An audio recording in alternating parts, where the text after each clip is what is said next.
3:07. La nave va a intentar viajar lo más rápido posible por diferentes órbitas del misterio y de la historia. ¿Sabéis quiénes eran los pasajeros de la niebla? Un extraño encuentro entre un escritor, un literato y un mago negro. Vamos a revelar qué es lo que ocurrió. Y una falsa muerte. Bueno, aunque podríamos decir 2 falsas muertes, y lo vais a entender enseguida con Santiago Camacho. También tenemos que viajar al Sol, porque algo está ocurriendo ni más ni menos que en el astro rey. Las manchas solares, que tienen un ciclo y que siempre son casi matemáticas, y que de repente ese ciclo, dicen algunos expertos, que se ha roto, y que llevamos un tiempo que no se cumple lo que se tiene que cumplir, como si fuera una especie de profecía dentro del astro rey. Queremos saber algo más. Y con hallazgos de todo tipo que viajan entre eso, los enigmas, la historia y la ciencia, comienza la tercera hora de Milenio 3. Yo creo, Santiago, que es tu momento. Me dices que lo que viene a continuación es sorprendente. Sé un par de datos y no me lo puedo creer. Directamente digo que no me lo puedo creer, pero todo tuyo, compañero. La compasión es un pecado capital. Sentir compasión por los débiles es una traición a la naturaleza. El fuerte solo podrá triunfar si consigue eliminar al débil. Yo he seguido fielmente esa cruda y férrea ley, negándome a sentir compasión. Y he reprimido las sublevaciones internas, como las revueltas de individuos de otras razas, con brutalidad y sangre fría. Esa es la única vía posible. Los moros, por ejemplo, matan a golpes a los intrusos que invaden su territorio. Y si eso es válido para los monos, aún lo es más para las personas.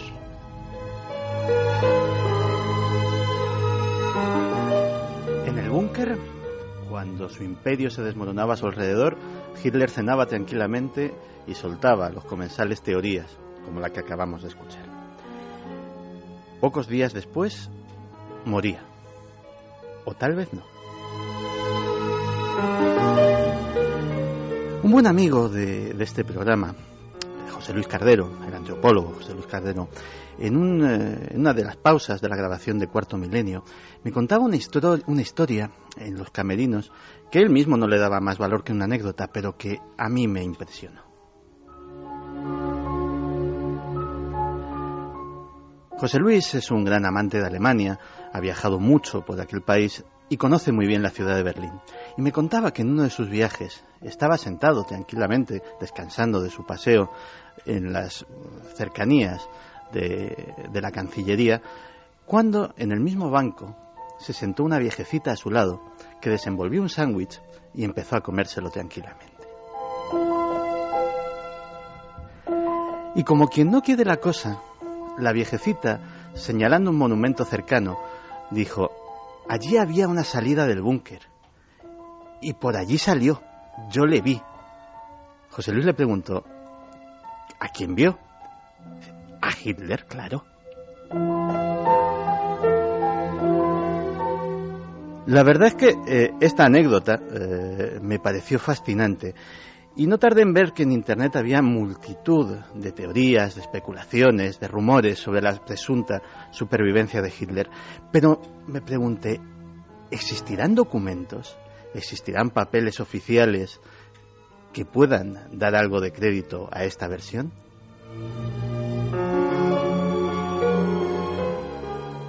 Y los encontré. En julio de 1998, el FBI hizo una desclasificación de estas que hacen los norteamericanos de papeles, en los cuales había algunos muy interesantes. El 14 de agosto de 1945, J. Edgar Hoover recibió un informe de uno de sus agentes sobre el presunto desembarco en Patagonia, cerca de la localidad de San Antonio, de un submarino alemán, el cual llevaba ni más ni menos que a Adolf Hitler como pasajero. Aquel submarino fue visto por Gisela Bocci, una ahora anciana, que nos cuenta su historia. Antes de sentarme a tiquear, me sentaba ahí, tenía el palo arriba, no sé, miraba por la ventana siempre. Para descansar la vista hay que mirar lejos, dice. Y miré y estaba el submarino por allá lejos. ¿Eso en qué año era? Más o menos. Más o menos del año 46, 47, por ahí.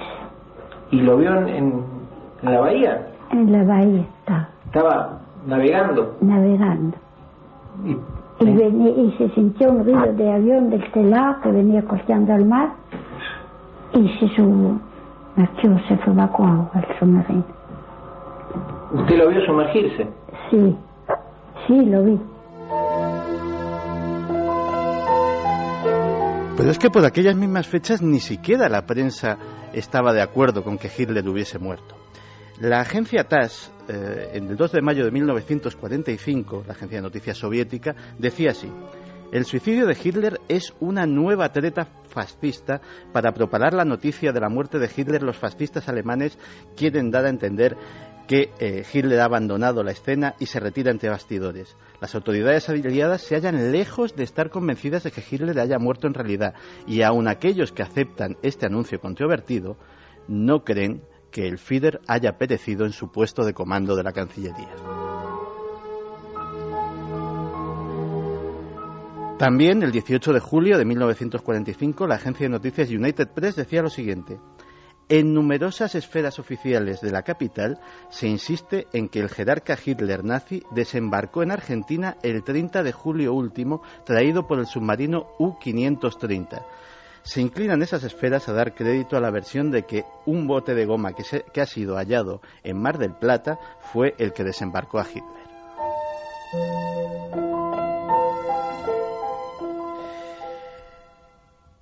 Mientras tanto, J. Edgar Hoover, en el FBI, seguía recibiendo noticias. El 21 de agosto, otro de sus documentos desclasificados afirma que una vez desembarcado en Patagonia, la comitiva de Hitler inicia viaje a los Andes.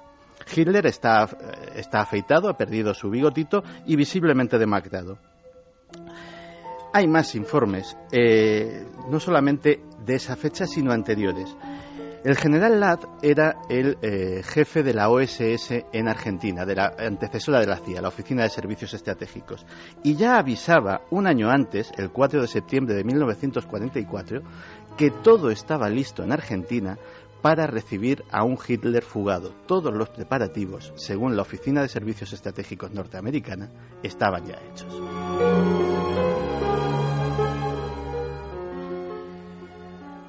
Por supuesto, también hay visiones posteriores. El 18 de diciembre de 1957, el Washington Daily News se hace eco de cómo un piloto alemán declara haber llevado a Dinamarca a Hitler y a Eva Braun, donde habrían embarcado en un submarino. Ya por los años 50 también hay en Argentina personas que afirman haber visto a Hitler. Catalina Genovese es una de ellas. ¿Cómo llegó y cómo se fue Hitler? Y tiene que ser que el mismo chofer que lo trajo lo llevó. ¿Y usted lo hablaba esto con el chofer? Y siempre con él comentaba, pero él se sabía reír, pero él se da cuenta que yo me daba cuenta. Y después más por el jardinero, porque el jardinero también se enteró, estaba más indignado. ¿En algún momento el chofer le dijo que era Hitler? Sí, él le dijo, sí, pero vos no digas nada, vos cállate la boca. Y él, ¿qué quiere que diga? Le digo, si yo no tengo interés de nada, además que a mí no me ha hecho nada, le digo. ¿Y usted a la señora le hizo algún comentario? Yo un día le digo, señora, le digo, ese de su primo. No, él está viajando. Por último, el 17 de febrero de 1955, el informe 245 de la propia CIA habla sobre la posibilidad de que Hitler haya sido visto en varias ocasiones en la capital argentina, en Buenos Aires, alguna de ellas en compañía de otros célebres criminales de guerra fugados.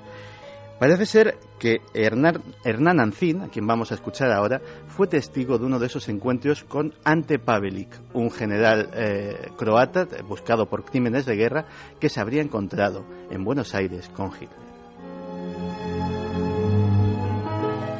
Debe de haber sido fines del 53. ¿Y en qué circunstancias? Vino ahí, venía. ¿A dónde? Al edificio a hablar con Pavelic.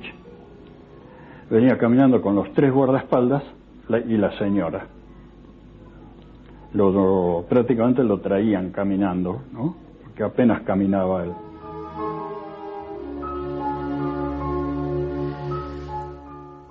Si Hitler viviese en la actualidad, cosa muy poco probable, porque ya tendría más de 100 años, sería curioso saber qué opina él de todo esto, qué opina del mundo que se ha encontrado después de que su sueño se quedara roto, qué opina de los mitos, de las películas de Indiana Jones, qué opina de los ovnis nazis de los que tanto se hablaba. Si Hitler siguiese vivo, si hubiese un anciano de más de 100 años todavía por ahí, la mejor entrevista de la historia de la humanidad está pendiente para un afortunado periodista.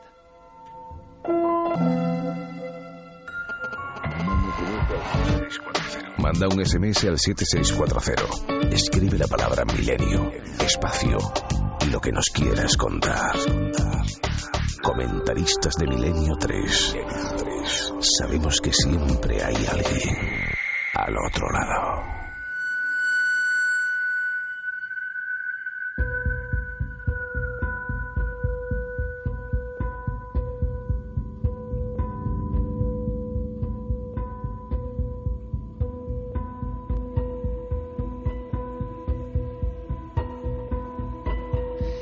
Y 18 minutos, Juanje, lo más fuerte de esta historia increíble, yo lo decía, pero ahí está, habrá que indagar, habrá que investigar, mito popular, leyenda urbana o no, es lo de esa señora que dice, a mí no me ha hecho nada. Sí, algo más de 40 millones de muertos como en la Segunda Guerra Mundial, pero una minucia para esta señora, o sea, es de los comentarios más bárbaros que he escuchado en mi vida, o sea, por favor. Sin embargo, es verdad que hay mucha historia. Con esa última foto de Hitler había una foto de un doble. Llegamos a hablar en varias ocasiones, creo, de ese asunto y queda muy turbio. Algo sobre la foto del supuesto suicidio, ¿verdad? Volveremos a tocarlo, volveremos a insistir en ello. Y igual aquí podemos emplear el asunto visual. Por cierto, Santi, mañana nos muestras en Cuarto Milenio, repito, 1 hora antes de lo habitual. 11:15 de la noche, más exactamente. O menos. El armamento secreto de los nazis, el laboratorio nazi, desvelado en objetos, algunos de ellos, cuidado, reales, ¿verdad, Santi? Pues sí, gracias a nuestros compañeros de producción, algunos de esos objetos hemos tenido piezas, vamos a tener, mejor dicho, pero vamos, yo ya las he visto, piezas auténticas de museo que alguna incluso entró en combate en la Segunda Guerra Mundial. Bueno, pues no os lo podéis perder. Mañana Santi Camacho nos muestra en imágenes, en Cuarto Milenio, el laboratorio secreto de los nazis. Y qué mejor que este fondo tan misterioso que me pone Jeremy Martínez para dar paso rápidamente a una noticia. Quiero hablar con un buen amigo, aunque sea brevísimamente, porque nos hablan de Benjamina, la niña de entre 5 y 10 años, con más de 500.000 de años en realidad, y con ciertas peculiaridades. Es el cráneo 14 de Atapuerca, de la Sima de los Huesos. Están pasando un sinfín de cosas en ese lugar. Se van dando a conocer después de mucho trabajo, después de cruzar piezas, datos, códigos, pero da la sensación de que en ese lugar hay muchas claves de la evolución humana, algunas sorprendentes. José Manuel Nieves, amigo, buenas noches. Hola, buenas noches, Iker. Bueno, ¿cuál es la última sorpresa de la Sima de los Huesos? Pues es un cráneo de un niño que el cráneo estaba deforme, víctima de una malformación congénita que existe también en la actualidad, la sufren muchos niños actuales. Es muy rara, afecta a muy pocos, a menos de 6 de cada 200.000 niños, y tiene un nombre muy raro también, se llama craniosinostosis. Las suturas del cerebro, del cráneo, se fusionan antes de tiempo, con lo cual impiden un crecimiento normal del cerebro, ¿no? Entonces, esta enfermedad ya han conseguido los científicos de Atapuerca detectarla en un niño de hace más de 500.000 años. Y bueno, y diremos, ¿y qué? Y vale, pues tendrían enfermedades como los tenemos ahora. Sí, pero es que hace 500.000 años uno de los debates científicos sobre nuestros ancestros más grandes que hay era si hasta qué punto eran humanos o no eran humanos. Y un rasgo muy humano es el de cuidar a un niño enfermo. El niño, que en el momento de su muerte debía de tener entre 5 y 10 años, quiere decir que pasó todo ese tiempo, todo el tiempo que vivió, le tuvieron que estar cuidando. Entonces, este es quizá el hallazgo, no en España, sino en todo el mundo, el hallazgo más importante en cuanto a esclarecer este aspecto de la vida de nuestros lejanos antepasados. Quizá para todo lo contrario, ¿no? Hemos visto otras culturas, José Manuel, a lo largo de la historia que se deshacían de este tipo de individuos. Claro, no solo culturas, sino que si estos eran más animales que humanos, como mucha gente piensa y mucha gente dice, los animales ya sabes que al que le pasa cualquier cosita muere, le abandonan o incluso se le mata, ¿no? Se le mata y sus propios congéneres de grupo acaban terminando con el animal enfermo, ¿no? Cuando la supervivencia propia deja un sitio para la supervivencia del prójimo, entonces es un rasgo humano, es un rasgo de humanidad. Y no se había podido demostrar hasta ahora que nuestros ancestros, en este caso son uno de los restos que apareció en el fondo de la Sima de los Huesos, en Burgos, ¿no? En Atapuerca, que corresponde a una especie de homo que se llama Homo heidelbergensis, por Heidelberg, la ciudad alemana, que allí se encontró el fósil de referencia. Bueno, pues es la primera vez que podemos llegar a proyectar nuestras cualidades humanas, sociales y protectoras tan atrás en el tiempo, ¿no? Y eso es un indicativo muy grande. Van a cambiar muchas cosas a raíz de este descubrimiento. Cráneo 14, es posible que mucha gente que ahora nos escucha, José Manuel, nunca haya escuchado hablar todavía de la Sima de los Huesos, y da la impresión de que este lugar, de que esta poza, de que este orificio, ¿no?, que va hacia las profundidades y donde hay varios cuerpos, puede arrojar muchas sorpresas. Estamos ante uno de los yacimientos clave, quizá, para conocer nuestro pasado, ¿no?, más remoto. Atapuerca es un sitio que está en la sierra y hay varios yacimientos, o sea, hay 6 o 7 yacimientos y son todos excepcionales. En conjunto, es decir, todos los yacimientos de Atapuerca lo que nos dan es una radiografía del último 1.000.000 de años. Tardaremos años en terminar de excavar todo y hará falta que pasen varias generaciones de paleontólogos para poder terminar con todo lo que hay allí, ¿no? Entonces, la Sima de los Huesos, que está, pues hay que entrar a través de una cueva, son 500 metros de cueva y al final esa cueva es bastante dura de andar también porque tiene laminadores, es decir, lugares donde el techo y el suelo prácticamente se juntan y hay que arrastrarse para poder llegar hasta la bóveda siguiente. Bueno, pues después de 500 metros así, hay una sima, que es un agujero que son 13 o 14 metros en vertical, y ahí hay una especie de culo de saco pequeñito y agachadas, y ahí han encontrado ya, por el momento, 28 individuos diferentes. Fíjate, 28 individuos diferentes de hace más de 500.000 años. Hasta Atapuerca, lo que tenemos de esa época, o sea, en todo el resto del mundo, lo que tenemos de esa época, apenas si son trozos sueltos de cráneo, un trocito de mandíbula, que quien lo encuentra lo considera un auténtico tesoro, ¿no? Y aquí tenemos ya como mínimo 28 individuos completos, lo cual nos da, además, la posibilidad de comparar características anatómicas, de hacer una especie de sociopaleontología, es decir, grupos, edades, niños, enfermedades, un montón de cosas que, o sea, es un tesoro, es un auténtico tesoro. Y esto solo en la Sima de los Huesos. Mucha gente quizá no sepa a estas alturas, porque han pasado muchos años del descubrimiento, ¿no?, a nivel, vamos a decirlo, mediático, de los hallazgos de Atapuerca, que José Manuel Nieves, a través del diario ABC, fue de los primeros que apoyó 100%, ¿no?, todo lo que haya estado ocurriendo y que tantas alegrías ha dado al conocimiento de la evolución humana. Pero José Manuel, claro, una cosa importante, cuando uno está allí, cuando se aproxima a este lugar que nos has descrito, ¿qué siente uno? Cuando te metes dentro de la cueva, yo he tenido la suerte, pues no hay muchas personas que hayan bajado a la Sima. Yo cuando bajé a la Sima es algo, pues diría que mágico, por si encontrarte en una obra hecha por el hombre, en una capilla, en una iglesia o en un castillo medieval ya te impone, pues encontrarte en este sitio es algo que te sobrecoge realmente. Pues perfecta definición. Seguiremos hablando seguro de Atapuerca. José Manuel Nieves, amigo, un fortísimo abrazo. Muchas gracias, Iker. Un abrazo a ti.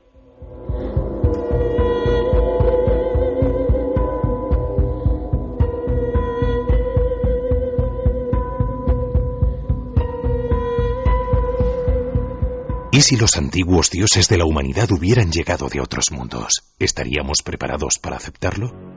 Julián, un joven arqueólogo, se adentra en los túneles incas de la ciudad de Cuzco buscando la corona de un antiguo rey.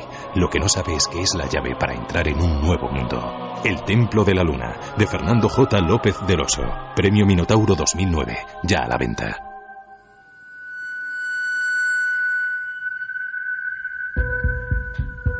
y 27. Le pido a Yerey que siga con esta sintonía, porque creo que es idónea. Gracias, como siempre, a José Manuel Nieves, uno de los promotores del tema Atapuerca en España a nivel periodístico. Un día indagaremos más. Queremos sentir qué pasa ahí dentro de la cima de los huesos. Hallazgos, el cráneo 14. Se descubrió en el 2001. Han estado 8 años trabajando para saber realmente por qué ese ser deforme, entre comillas, fue protegido. Enigmas de nuestras raíces en la Tierra. Pero otros enigmas que tienen que ver con la magia negra, dicen, la literatura, esas espinosas relaciones entre poetas o eruditos o artistas y el lado oscuro. Hay una historia que en un lugar muy especial, cuidado, en un lugar del que nos han hablado de aparecidos, ya que hablábamos eso al principio, de aparecidos, de visiones, de energías concentradas. En precisamente ese lugar en Portugal ocurrieron muchas cosas, y creo que ahora una investigadora, Montserrat Rico, que ya escribió sobre Montserrat, precisamente la montaña y el Grial, tema hitleriano de fondo y objetos de poder, se ha metido ahora en la relación entre Pessoa y el mago negro, Aleister Crowley. Carlos Largo ha estado investigando en ello. Carlos, buenas noches. Buenas noches, Iker. Qué historia tan extraña, ¿no? Vamos a escuchar tu análisis, tu reportaje abierto, porque parece que hay cosas que no se sabían y que debemos saber. Pues todavía hay muchos misterios en torno a esta relación entre estos dos personajes. Vamos a situarnos en septiembre de 1930, en Portugal, concretamente en una zona muy enigmática, en la zona de Sintra, Cascais, una zona que precisamente el título de la obra de Montserrat ya lo menciona, La Niebla. El título de la obra se llama Pasajeros de la Niebla. Y estos dos personajes, por un lado, Fernando Pessoa, un conocido escritor nacido en Lisboa de principios del siglo XX, y por otro lado, el ocultista y mago Aleister Crowley, que llegaba justo en este año al puerto de Lisboa. Y bueno, lo más curioso de todo es que nos podemos preguntar qué hacía Crowley en Portugal en aquellos años, un conocido mago que bueno, pues iba a conocer a un escritor, curiosamente a través de una carta. Pessoa lee en un periódico, en una publicación inglesa, una edición del horóscopo que había escrito Crowley y ve un error. Pessoa, que era muy aficionado a los temas de la astrología y en las cartas astrales, en este caso, manda una carta a Crowley para ponerse en contacto con él para corregirle de ese error. Crowley se queda tan confundido, tan ensimismado por esa carta, que decide trasladarse a Portugal para conocer al mismísimo Pessoa en persona. ¿Y qué ocurre en Portugal? En Portugal teníamos a Fernando Pessoa, que se van a encontrar allí en la ciudad de Lisboa. Posteriormente toda la historia se trasladará, como decíamos, a Sintra, a Cascais, y vamos a empezar a conocer un poquito más acerca de la personalidad del propio Pessoa, porque es un personaje que siempre se ha quedado vinculado a las sociedades secretas, a las Rosacruces, por ejemplo, y también tenía una curiosidad en sí mismo, que es que se creaba varios heterónimos. Los heterónimos es muy simple, son varios nombres de varios personajes con los que él escribía, digamos que es parecido a los seudónimos, pero no llega a ser del todo similar. De hecho, la autora del libro, Montserrat Rico, nos va a ayudar a desvelar un poco cuáles eran estas diferencias entre seudónimo y heterónimo. Es un caso único en la literatura universal porque logró desdoblar su conciencia en varios heterónimos. Es decir, él escribió bajo la autoría de de Álvaro de Campos, de Ricardo Reis, incluso de Irán Petrus cuando escribía sus textos apologéticos en favor de la masonería. Hay que distinguir lo que son los heterónimos de los seudónimos, porque un seudónimo, tú puedes escribir una obra con sentido práctico con otro nombre que no es el tuyo, pues quizá para poder publicar en un año cosas que no podrías publicar en un solo nombre, ¿no? Pero este desdoblamiento le hacía asumir, por ejemplo, Álvaro de Campos era ingeniero y él asumía perfectamente la figura del ingeniero cuando escribía. Además tenía fecha de nacimiento y de función, ¿no? Estos heterónimos. Un alto en el camino, Carlos, porque estamos hablando de una de las grandes, alguien dirá que la más grande. Bueno, hay opiniones, ¿no? Figuras de la literatura portuguesa.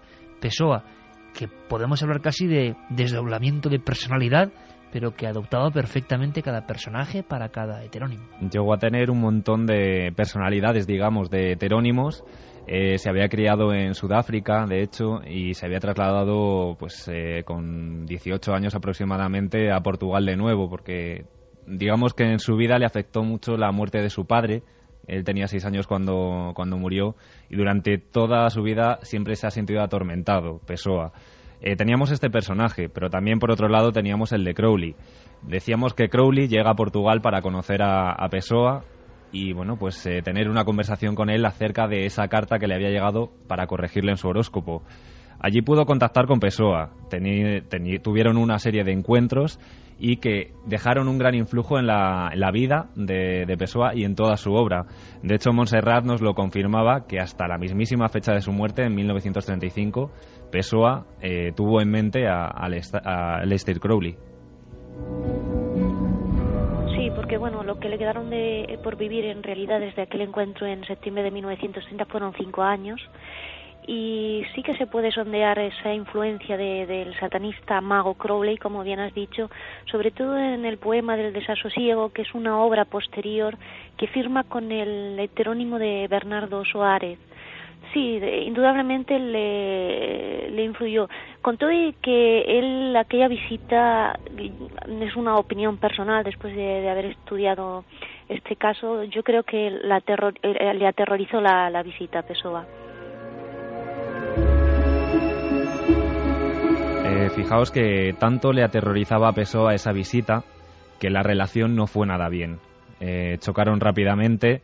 El mago, por un lado, se sentía muy atrapado, acorralado en Portugal por la justicia, era muy perseguido en esa época, y por otro lado el escritor se dio cuenta de la personalidad transgresora que tenía el propio Crowley para toda esa etapa. Entonces, ¿qué ocurrió? Pues un mes después, de repente, Crowley desaparece, no se sabe nada de él, y se denuncia la ausencia del mago en Portugal, tanto a la Policía Nacional como a la Policía Internacional. Scotland Yard, en este caso, se pone a investigar, pasan los días, no hay ningún resultado, y la investigación parece ser que no da ninguna conclusión fidedigna.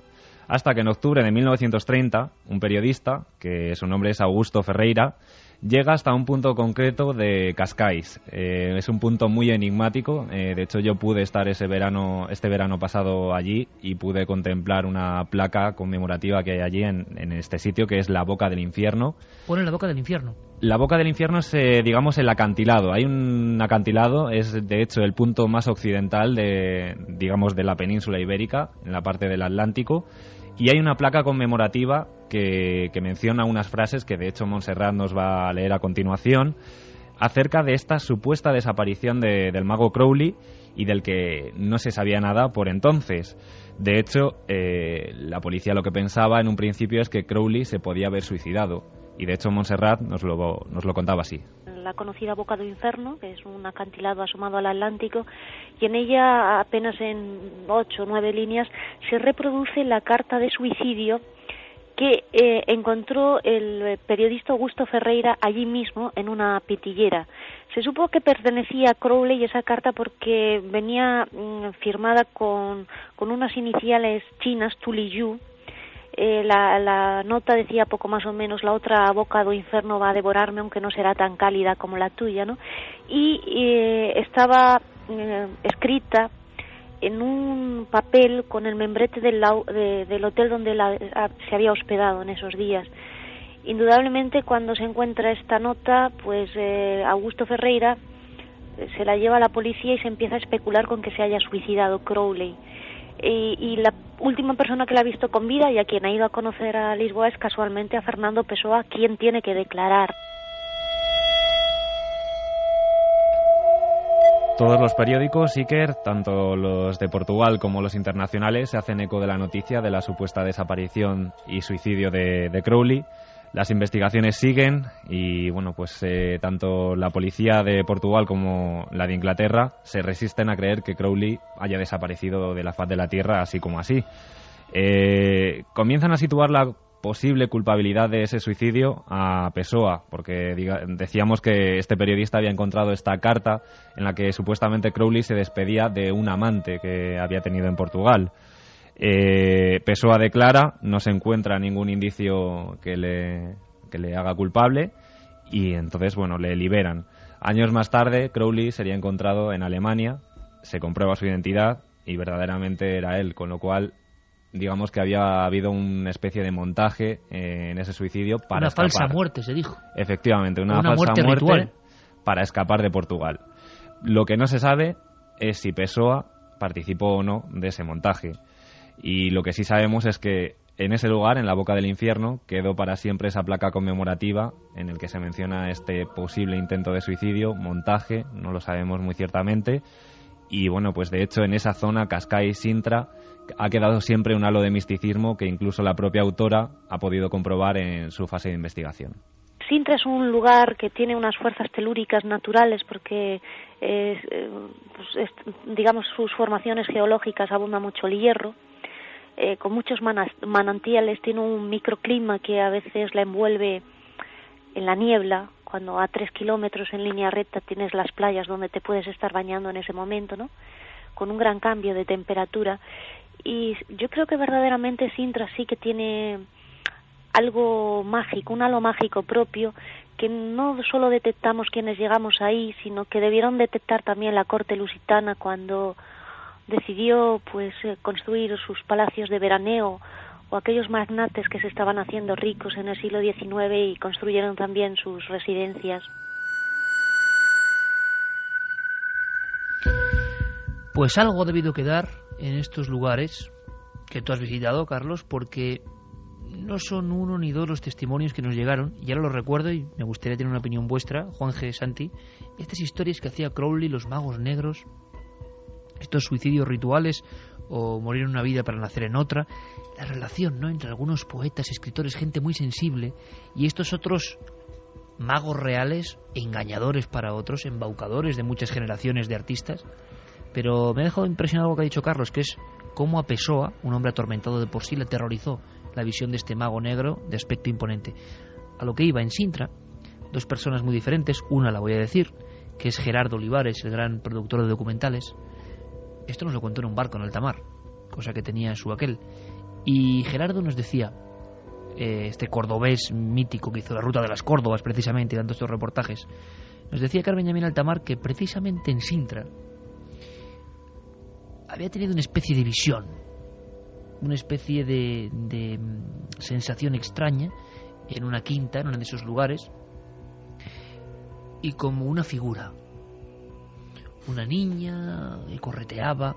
Pero es que luego otras personas, que estas no puedo decir el nombre, de enorme importancia en el mundo empresarial español, vamos a decirlo así, me contaban que estando allí vieron la misma niña, la imagen de una niña como escapando de un incendio que no existía. Parece ser que una de las quintas de Sintra se quemó varias veces y veía las llamas, una niña corriendo y su madre detrás. Personas creíbles 100%, esta última es de testimonio mucho más detallado. Que además se fueron. Se marcharon, se tuvieron que marchar. Se marcharon, sí, porque las visiones habían sido tan impactantes que no pudieron aguantar una noche más allí. Gerardo Olivares además es un tiarrón de casi 2 metros, vamos, que ha estado en 1000 y una aventuras y decía, mira, a mí es que es difícil que me asusten las cosas. Y Gerardo creo que hacía hincapié sobre todo en sonidos también que se produjeron, tendríamos que llamarle. Y desde luego estas otras personas, no una solo, nos han hablado de visiones. Es más, en Sintra se hace una foto muy extraña en una ocasión en una de las playas de un ser, o sea, en una zona como de barranco, de un ser, me acuerdo que se publicó hace muchos años, en fin, toda una sensación de lugar extraordinario, raro. Y tú has estado allí y estaba esa placa, boca de infierno, ni más ni menos. ¿Qué rituales haría allí en esos lugares Aleister Crowley? Lo que es increíble es que alguien vaya hasta Portugal desde el Reino Unido solo por una carta, ¿no? Todo suena a un juego espinoso, extraño, muy de los poetas, muy de los artistas, ¿verdad, Santi, Juan G? Bueno, en realidad es que no conocía la historia y me ha fascinado Pero tampoco te creas que me ha extrañado, porque una de las cosas más curiosas es cómo la figura de Crowley se ha desdibujado y no se le ha dado la influencia que realmente ha tenido. Hablábamos de poetas en este caso, pero fíjate, posiblemente el mayor seguidor que tuvo Crowley en Estados Unidos fue Jack Parsons. Jack Parsons fue uno de los fundadores, un cofundador del Jet Propulsion Laboratory. La carrera espacial norteamericana no se hubiese hecho sin Jack Parsons. O sea, su influencia es solamente un poquito menor a lo mejor de la de Wernher von Braun en la carrera espacial, y era un profundo y confeso seguidor de Crowley. Él, de hecho, su carrera científica y su carrera, llamémosle esotérica, no veía contradicciones en ella. Por seguir glosando al personaje, un cráter de la Luna, el cráter Parsons, está bautizado así en su honor, ¿no? Y este hombre, seguidor de Crowley, se iba sin ningún tipo de reparos al desierto a hacer sus rituales y sus invocaciones y sus cosas, curiosamente acompañado de un gran amigo suyo y seguidor de Crowley en aquella época, que era Ron L. Hubbard, el creador de la Iglesia de la Cienciología. Con lo cual vemos que en ámbitos muy diferentes, las sectas o las religiones, perdón si algún cienciólogo se me enfada, las religiones, la ciencia, las artes, vemos que la figura de Crowley a lo largo del siglo XX va apareciendo salpicadita en todos sitios, ¿no? Curiosos estos magos negros, porque hay otros que son simplemente unos charlatanes, ¿no? Y que han engañado. Pero algo debía tener Crowley para aparecer incluso en la portada del Sgt. Peppers de los Beatles, donde reverenciaban, digamos, a las figuras más importantes para este grupo. Dicen que su magnetismo, su influencia, su malignidad, porque Pessoa habla de impresión y de miedo, era fundamental. Yo es que pienso que en el fondo lo que tenía Aleister Crowley, que para que la gente que no lo sepa es creador, bueno, no solamente es un mago negro, sino creador de toda una secta que es la Golden Dawn, espía durante tiempo, o sea, es un personaje de novela, totalmente de novela. Pero en el fondo lo más impresionante de Crowley es lo que tú decías, y es el carisma que tiene este señor. Entonces ahí coincide con toda otra serie de personajes que han creado, llámalos religiones o sectas, desde Hubbard hasta otros muchos, hasta David Koresh, si me apuras, que son capaces de embelesar con su palabra, con su presencia y con su mirada. Hemos hablado antes de un personaje, sobre todo Santi, y yo siempre lo digo, que es para mí el mayor ejemplo de hasta dónde puede el poder de la palabra y del carisma, que es Adolf Hitler.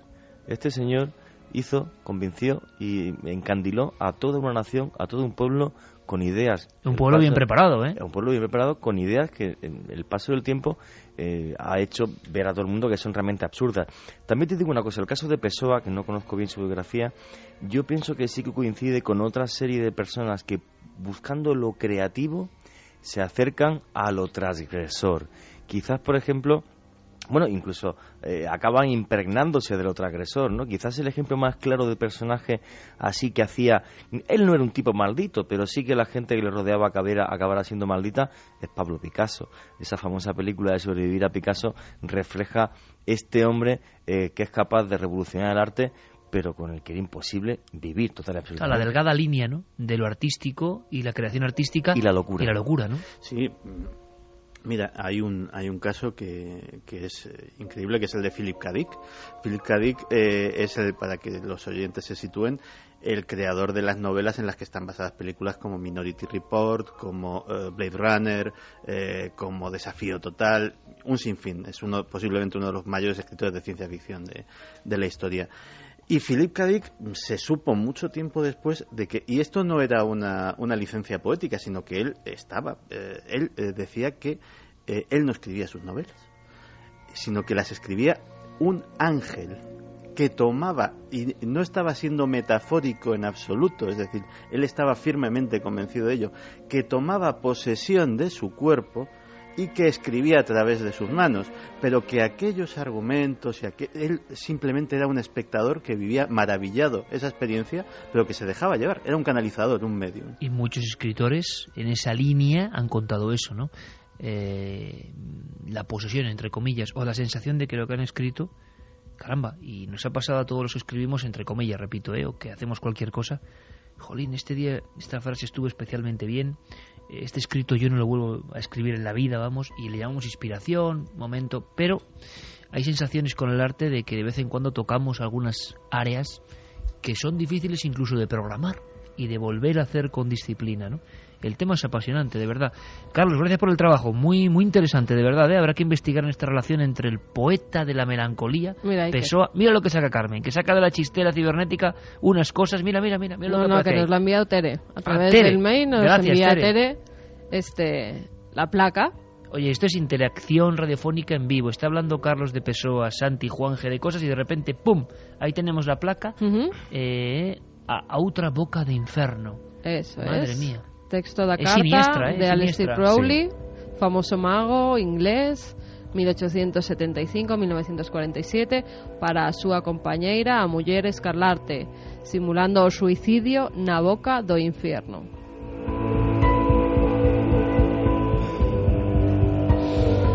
En fin, qué historias, ¿verdad? Qué cosas pasan. Carlos, muchas gracias, compañero. Gracias a vosotros. Oye, vamos a hacer una cosa. Dicen que el sol está raro, el sol está extraño. Claro, no miramos al sol, primero porque es muy dañino mirar al sol. Uy, pues hoy estaba tan a gusto, mirando al sol. Sí, pero no la retina, no el ojo con abierto. Las gafas, claro. Pero, sabes que hay manchas solares, ¿no? Unas manchas que van cambiando. Yo esto no lo sabía, sinceramente, lo de el periodo de rotación, que además implica que es que tiene que ser así y que la Tierra y el universo, nuestro pequeño universo, el sistema solar, se rige por una serie de leyes. Las manchas en el sol son importantes. Y algo está fallando.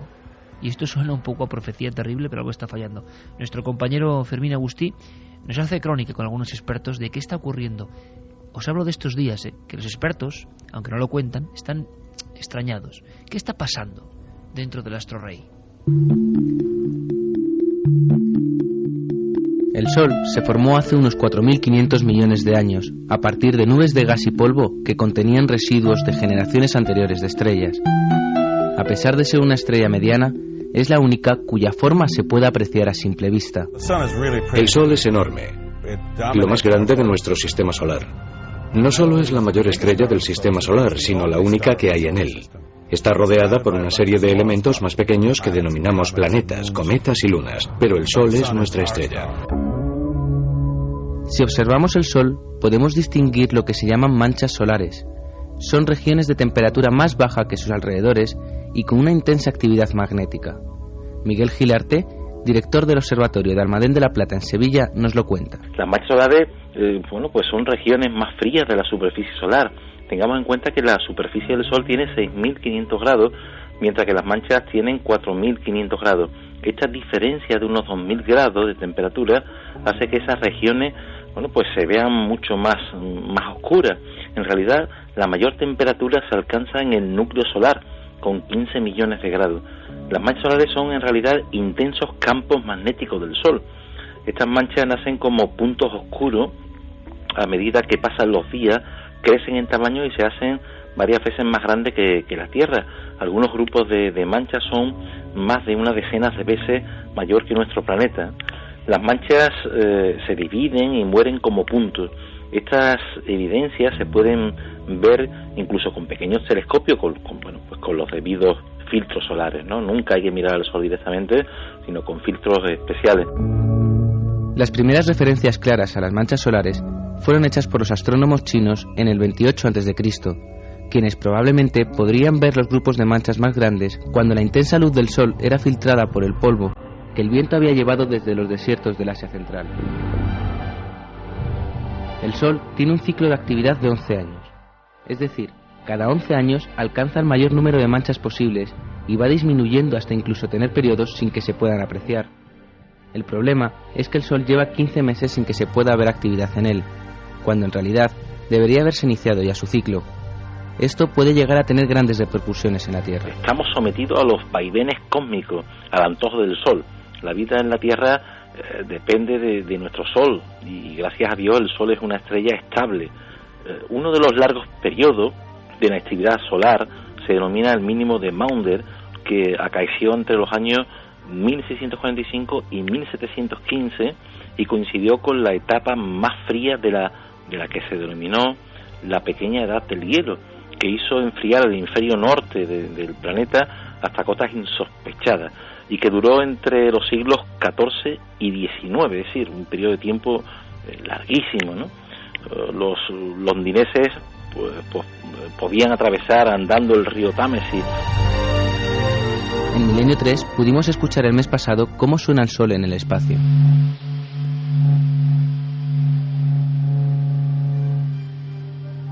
Muchas incógnitas.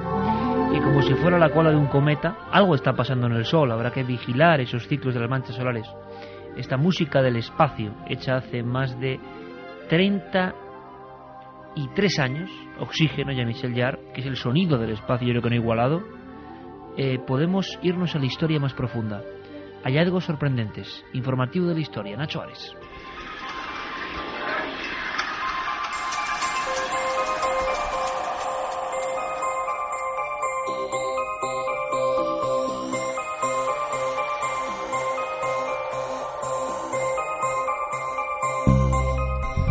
Las palabras del inglés I, we, tú y three tienen más de 10.000 años de antigüedad. Así lo demuestra una investigación de la Universidad de Reading en el Reino Unido, basada en la comparación computerizada de términos y su evolución en el tiempo. Nos da su valoración el doctor Antonio Ballesteros, profesor titular del Departamento de Filologías Extranjeras y sus Lingüísticas de la UNED. Mi valoración, de alguna manera, pues es un tanto, en principio, escéptica, quizás porque no estoy absolutamente familiarizado con los elementos informáticos, etcétera, que utiliza el profesor Mark Pagels, ¿no?, de la Universidad de Reading. También sé que utilizan estos métodos pues con lenguas realmente variopintas y muchas de ellas antiguas o incluso reconstruidas, como el indoeuropeo, el bantú, el maya, por ejemplo, o también los lenguajes o las lenguas aztecas. Pese a cierto escepticismo por mi parte, me parecen unos intentos loables. Para definir un concepto pueden surgir nuevas palabras en una lengua determinada, empleando para ello diferentes sonidos, lo que da la clave para conocer la edad relativa de una palabra en esa lengua.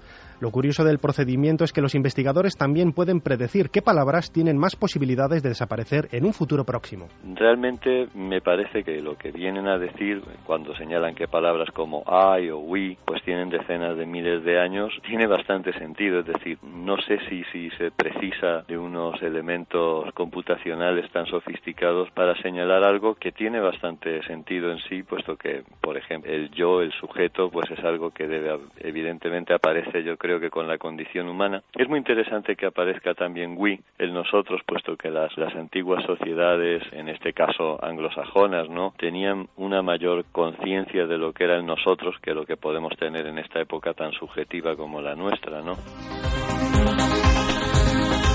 Cuanto más se usa una palabra, menos cambia con el paso del tiempo. Por lo tanto, las más utilizadas, como los ejemplos que hemos dado, han de ser obligatoriamente las más antiguas de todas.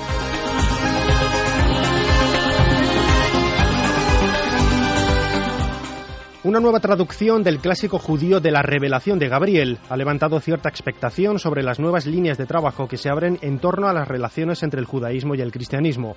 Nos habla de ello el biblista Javier Alonso, autor de La Última Semana de Jesús. Es un fragmento de un texto apocalíptico. La apocalíptica es un género literario que existe en el judaísmo de tiempos de Jesús, antes y después, y describe cómo van a ser los últimos días del fin del mundo. En este caso, el personaje que lo cuenta es el arcángel Gabriel, y bueno, pues da ciertas pistas. El problema es que el texto está muy dañado. El cristianismo no es más que una rama del judaísmo, no son dos religiones independientes, es hija del judaísmo, y las ideas y los conceptos que tiene sobre cómo es el juicio final prácticamente son idénticos. Llama la atención que el relato guarde una similitud sorprendente con la resurrección de Jesús, según se cuenta en el Nuevo Testamento, escrito muchos años después de la estela, lo que hace pensar que el texto es una fuente primigenia del cristianismo. Respecto al material, la verdad es que es una cosa bastante extraña encontrar un texto tan grande escrito en piedra. Se lo ha relacionado con los manuscritos del Mar Muerto, que están escritos todos en pergamino, y esto también es una piedra, es una losa de casi 1 metro de alto. Y respecto a cómo se ha encontrado, pues el problema es que no sabemos cómo se ha encontrado. Lo ha dado a conocer un coleccionista que dice que lo ha comprado en el mercado de antigüedades de Amán, en Jordania, pero no sabemos exactamente de dónde viene.